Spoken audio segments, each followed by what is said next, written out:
Nicolas Hénin is a counter-terrorism consultant and educator. He's also the author of a book called Understanding Terrorism. And Nicolas, thank you so much for joining us now live. 4 years after these attacks, do you think the terror threat in France is still as high as it was then? Well, it's probably not as high, but it is mostly very different. It is still quite high, but its shape has changed. At that time, we have to remember that there was a territory that was held by ISIS in the Middle East, across Syria and Iraq. This territory is no longer held by this group. The project of caliphate has collapsed, and this makes a big difference in the sense that it is now it has become very difficult for the group to plan and plot complex attacks from abroad and to project forces or to project individuals, attackers from there to our countries, to Europe, to the West, to perpetrate a complex attack. This being said, there is at the other end of the spectrum, this is the very top end of the spectrum, these complex commando attacks. But at the other end of the spectrum, we have individual attacks made by persons that are quite lone at their own initiative. And the ability of the group to inspire such attacks remains quite high and is still quite worrisome. Indeed, and you mentioned the difficulty now perhaps of planning these coordinated attacks, but there is another interesting piece of this puzzle now, which is Turkey, for example, returning some 250 French citizens, French-born citizens, who were fighting for the Islamic State group. Now, Turkey says it doesn't want them anymore. They could come back here to France. Doesn't that increase the risk?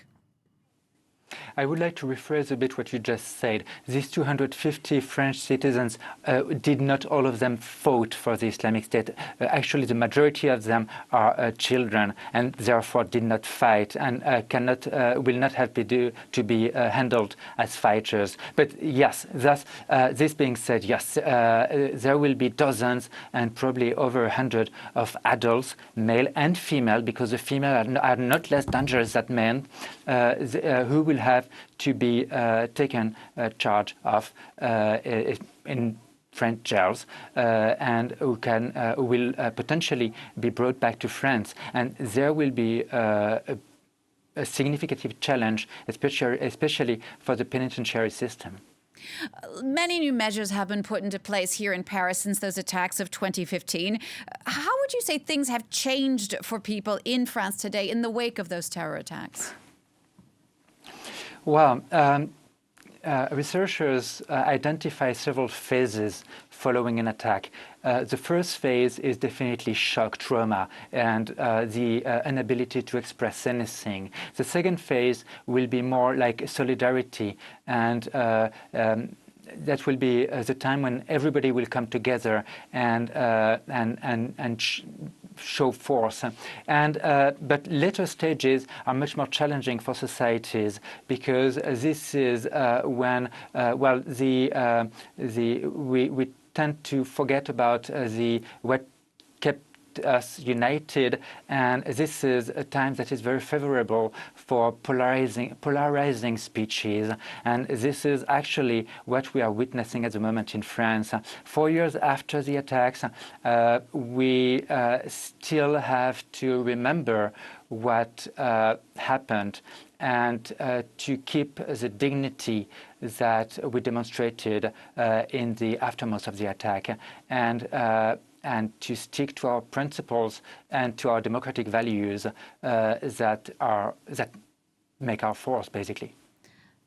Nicolas, what about the actual survivors of these attacks of the 13th of November, survivors of the Bataclan, for example, who were held hostage for several hours, perhaps before being released? You yourself, in your experience as a journalist, you were held hostage in very different circumstances, of course, by the Islamic State group for several months. But I guess my question is how does one move on from that kind of traumatic experience?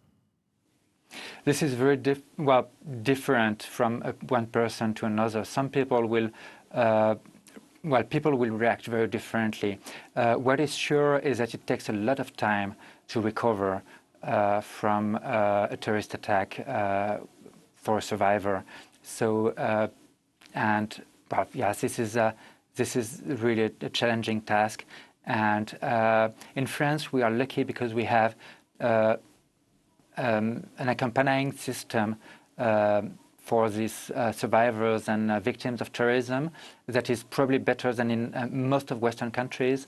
Of course, it's not perfect. Of course, we still have to work on it to improve it, but we are still lucky to have it. Nicolas Hénin, thank you so much for taking the time to speak to us, a counterterrorism consultant and an educator speaking to us there live from Berlin. Thank you very much. All right, next now for you, the first public